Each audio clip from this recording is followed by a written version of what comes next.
G T എഡ്യൂക്കേഷൻ്റെ മറ്റൊരു വീഡിയോയിലേക്ക് സ്വാഗതം. ഇന്ന് നമ്മൾ കെമിസ്ട്രി ഫസ്റ്റ് ചാപ്റ്ററിലെ SLC എക്സാമിനേഷൻ 2023 ചോദിച്ച ചോദ്യങ്ങളുടെ സൊല്യൂഷനാണ് നമ്മൾ ഇതാക്കുന്നത്. അപ്പോൾ ഈ ചോദ്യങ്ങൾ നമുക്ക് പാഠഭാഗം കൃത്യമായി മനസ്സിലാക്കിയാൽ മാത്രമേ ഈ ചോദ്യങ്ങൾ നമുക്ക് ആൻസർ ചെയ്യാനായിട്ട് സാധിക്കുകയുള്ളൂ. നിങ്ങൾ ആദ്യമായിട്ടാണ് വീഡിയോ കാണുന്നവരാണെങ്കിൽ എന്തായാലും ചാനൽ സബ്സ്ക്രൈബ് ചെയ്യുക, അതുപോലെ തന്നെ കമൻറ്റ് ചെയ്യുക. നമുക്ക് വീഡിയോയിലേക്ക് പോകാം. First question, in an atom 4 electrons are present in the p subshell of its n shell.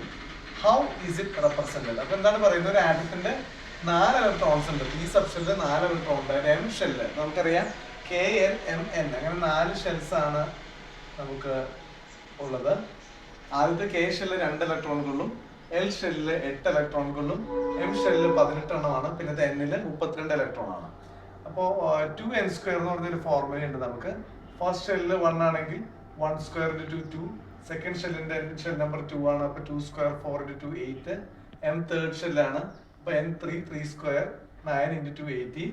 N fourth ആണ്. അപ്പോൾ N4 4 square 16 into 2 32. ഇങ്ങനെയാണ് ഇലക്ട്രോണിന്റെ ഒരു വിന്യാസം അല്ലെങ്കിൽ എന്ന് പറയുന്നത്. ഇനി ഇതിലപ്പോൾ നമുക്ക് നോക്കിയപ്പോൾ ഇവിടെ M ഷെല്ലാണ് ഉള്ള ഷെൽ നമ്പർ 3 ആണ്. അപ്പോൾ 3. പിന്നെന്താണ് P സബ് ഷെല്ലാണ് വരുന്നത്. പിയിൽ എത്രയാണ്? 4 ഇലക്ട്രോൺ ഉള്ളത്. That is 3p4. അങ്ങനെയാണ് വരുന്നത്. ഓക്കെ, അപ്പൊ ഇതുപോലെ നിങ്ങൾ മറ്റു ക്വസ്റ്റ്യൻസ് ഒക്കെ നോക്കുക. ഇപ്പൊ ഇവിടെ K ഷെല്ലാണ് പറയുമെങ്കിൽ ഇവിടെ 1 ആയിരിക്കും വരാം. ഇപ്പൊ S-ല് 2 ഇലക്ട്രോൺ ആണെങ്കിൽ 1s2 ആയിരിക്കും വരാം കേട്ടോ. അപ്പൊ ഇങ്ങനെ ആൻസർ ചെയ്ത് നോക്കുക. ഇത് മനസ്സിലായിട്ട് സംബന്ധിച്ച് എല്ലാ ചോദ്യങ്ങളും ചെയ്യാം. അടുത്ത ചോദ്യം, subshell electronic configurations of a few elements are given. One of them is noble gas. Simple are not real. അപ്പൊ നമ്മൾ പറയുന്നത് കുറച്ച് സബ്ഷെൽ കോൺഫിഗറേഷൻ തന്നിട്ടുണ്ട്. അതിൽ ഈ PQRS ഉള്ള സിമ്പിൾ റിയൽ അല്ല. അതിൽ ഒരെണ്ണം നോബിൾ ഗ്യാസ് എന്ന് പറഞ്ഞിട്ടുണ്ട്. ആദ്യത്തെ ചോദ്യം, which element has highest ionisation energy? ഏത് എലമെന്റിനാണ് ഹയസ്റ്റ് അയണൈസേഷൻ എനർജി ഉള്ളത്? എന്താണ് അയണൈസേഷൻ എനർജി എന്നുള്ളത് അറിഞ്ഞിരുന്ന കുട്ടിക്ക് മാത്രമാണ് ഇത് ചെയ്യാൻ പറ്റുള്ളൂ. അയണൈസേഷൻ എനർജി എന്ന് പറഞ്ഞാൽ ഔട്ടർ ഷെല്ലിലെ ഇലക്ട്രോണിനെ ഇജക്റ്റ് ചെയ്യാനായിട്ട് അല്ലെങ്കിൽ റിമൂവ് ചെയ്യാനായിട്ടുള്ള എനർജീനെയാണ് അയണൈസേഷൻ എനർജി എന്ന് പറയുന്നത്.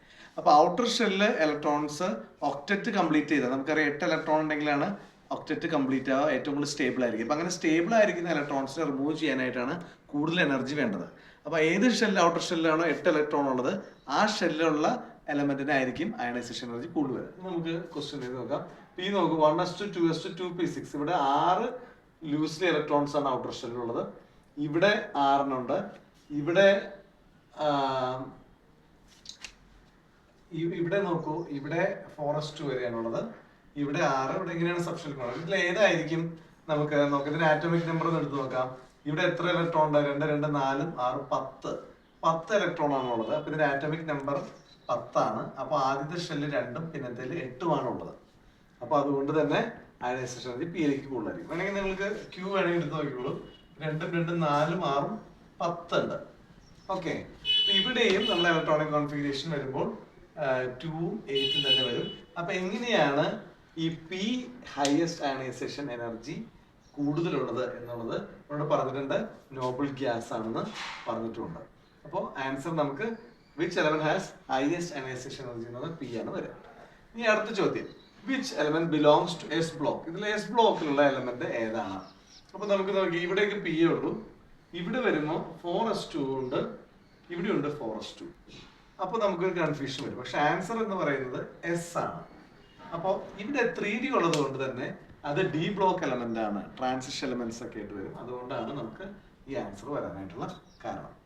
Which element shows variable oxidation state? ഇതിൽ ഓക്സിഡേഷൻ സ്റ്റേറ്റ് വേരിയബിൾ ആയിട്ടുള്ളത് ഏതാണ്? ഇതും നല്ല ആപ്ലിക്കേഷൻ ലെവലുള്ള ചോദ്യമാണ്. അപ്പൊ നമുക്കറിയാം D block elements transition elements ആണ് വേരിയബിൾ ഓക്സിഡേഷൻ സ്റ്റേറ്റ് കാണിക്കുന്നത്. ഇതിൽ D ബ്ലോക്ക് എലമെന്റ് ആയിട്ട് ആകെ ഉള്ളത് 6 മാത്രമേ ഉള്ളൂ. അപ്പൊ അതുകൊണ്ട് which element shows variable oxidation state എന്നുള്ളതിന്റെ ഉത്തരം 6 ആണ്. ഇതിന് ഓരോന്നിനും 3 മാർക്കാണ്. അപ്പോൾ നമുക്ക് ആ 3 മാർക്ക് നന്നായിട്ട് മനസ്സിലാക്കി കുട്ടിക്ക് മാത്രം ആ 3 മാർക്ക് കിട്ടുകയുള്ളൂ. ഇനി മൂന്നാമത്തെ ചോദ്യം, the atomic number of the element X is 8. Write the subshell electronic configuration of X. Atomic number 8 എന്ന് പറഞ്ഞാൽ അവിടെ ഇലക്ട്രോൺസിന്റെ എണ്ണം 8 ആണ്.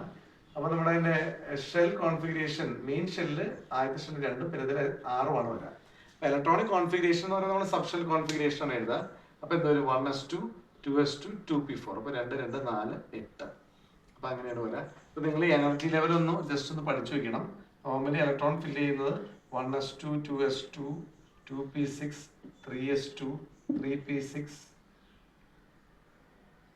4s2 3d10. അപ്പൊ ഇത്ര കാര്യങ്ങൾ നിങ്ങളൊന്ന് പഠിച്ചു വെക്കണം. ഈ ഓർഡറിലാണ് ഫില്ല് ചെയ്യുക. അതായത് നമുക്ക് 3d10 നോർമലി എനർജിയിൽ നമുക്ക് ആദ്യം എഴുതാം. ഇങ്ങനെ എഴുതിയാലും തെറ്റൊന്നുമില്ല. Okay, right. ഇനി find its group number and period number.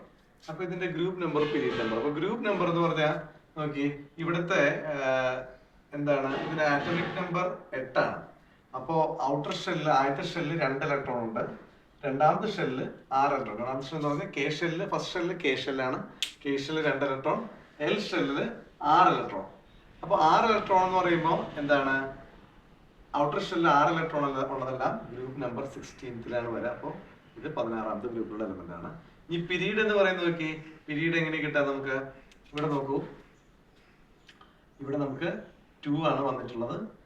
അപ്പൊ അതുകൊണ്ട് 2, പിന്നെ അതുപോലെ നമുക്ക് 2 ഷെല്ലാണ് ഉള്ളത്, അപ്പൊ 2. അപ്പോൾ 2 ആണ് പീരീഡ് വരിക. ഓക്കെ, ഇനി write the chemical formula of the compound form when element X reacts with aluminium. അലുമിനിയത്തിന്റെ എലമെന്റ് ഇതാണ് AL എന്ന് പറയുന്നത്. അപ്പൊ ഇതൊരു ചോദ്യം, നല്ലൊരു ചോദ്യമാണ്. ഈ ഒരു കോമ്പൗണ്ട് അലുമിനിയം എക്സ് എന്ന് പറഞ്ഞ ഈ പറയുന്ന എലമെന്റ്, എക്സ് എന്ന് പറഞ്ഞ എലമെന്റിന്റെ ആറ്റോമിക് നമ്പർ 8 ആണ്.